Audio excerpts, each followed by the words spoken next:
Hürmetli Prezidium, hürmetli delegatlar hem forum konakları.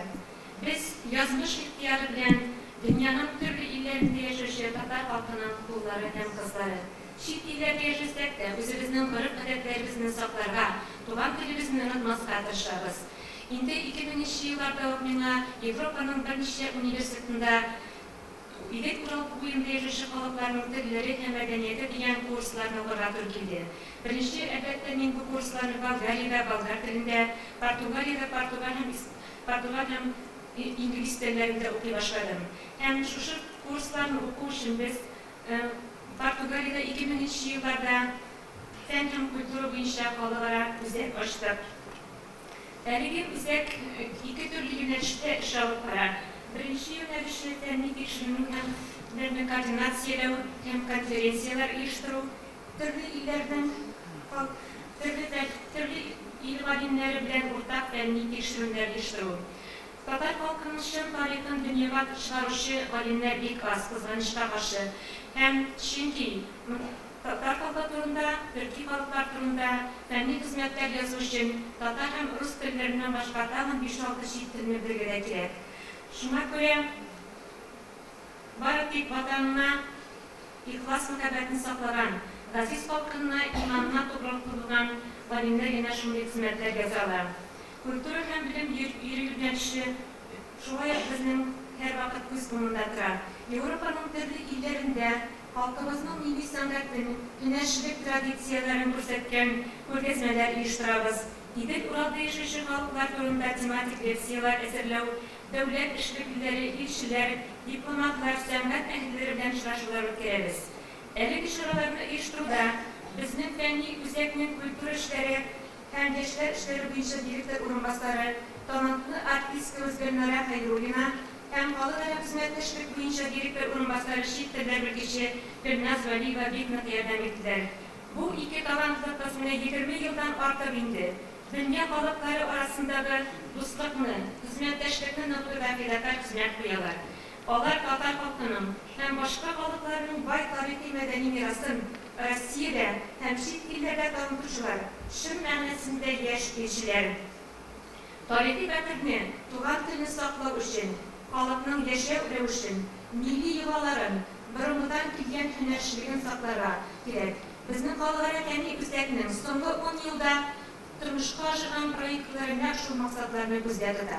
Özümün çıkışımda medeniyet ve diyalogka ayran toplalasım gelir. Çünkü Avrupa Birliği'nin halkara programmalarında bu tema tüm mesele boluptur.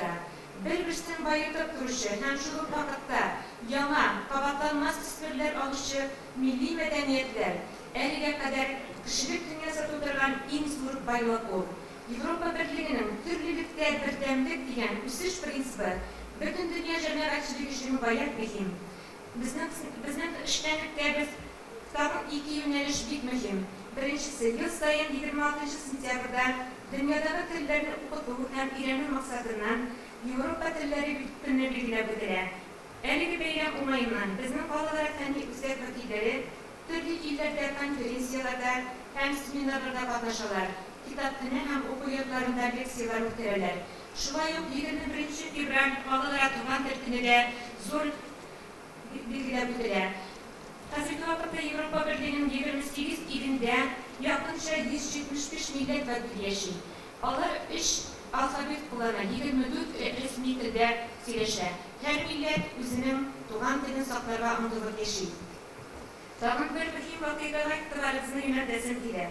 Birleşken Milletler Uyuşması 2019 yılını asaba halklar, yani jirli halklarının halklara yıl edip ilan etken idi. Şu umaydan biz Rumaniya hem Bulgaristan'da, Bulgariyanın Dobrüjütlerinde, Litva hem Polş'ta türlü proyektlarda katlaştık.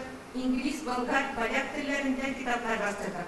2022, 2032 yıllar Birleşken Milletler Uyuşması tarafından jirli halklar tillerinin halklara 10 yıllarda edip ilan edildi.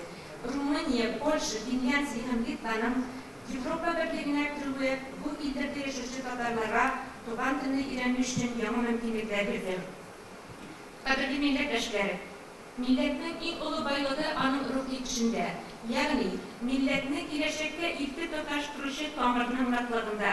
Чөнки туган телен җуйган кеше, ул күзен югалткан бәхетсез бәндә, тамыры юктырган агач кебек юкка чыга.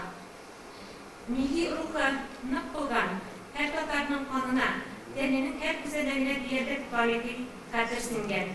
Милли үзаңны, рухы нык булган татарлар дөньяның кайсы почмагында яшәвенә карамастан, үзләрен бөек милләтнең бер вәкиле итеп хис итәләр. Милләтнең яшәешенә, фән һәм культурасы үсешенә үзләреннән лаеклы өлеш кертәләр. Бу юнәлештә Ак Калфак Бөтендөнья татар хатын-кызлары оешмасы соңгы елларда шактый уңышлы проектларны тормышка ашырды. Монда оешманың хөрмәтле җитәкчесе Кадрия Рәис кызының фидакарь эшчәнлеген аеруча билгеләп үтәсем килә. Ул Ак Калфак оешмасының эшчәнлегенә өр-яңа сулыш куйды. Аны яңа биеклеккә күтәрде. Оешманың кабатланмас милли сәхифәләрен булдырды. Безгә чит илләрдә яшәүче, төрле төбәкләрдә һәм илләрдә гомер кичерүче татар хатын-кызларына шундый матур очрашу һәм тәҗрибә уртаклашу мөмкинлеге тудырган өчен Бөтендөнья татар конгрессы башкарма комитетына, шулай ук Ак Калфак оешмасы рәисе Кадрия Рәисовнага ихлас рәхмәтебезне белдерәбез. Ә хәзер мин сүзне бик күп халыкара конкурслар лауреаты, җырчы, биюче, күпләрегезгә Мәйдан каналы, Тыйымлы планета каналлары аша таныш булган, безнең чит илләрдә бик күп татарлар өчен хезмәт иткән Гөлнара Хәйруллинага бирәм. Игътибарыгыз өчен бик зур рәхмәт.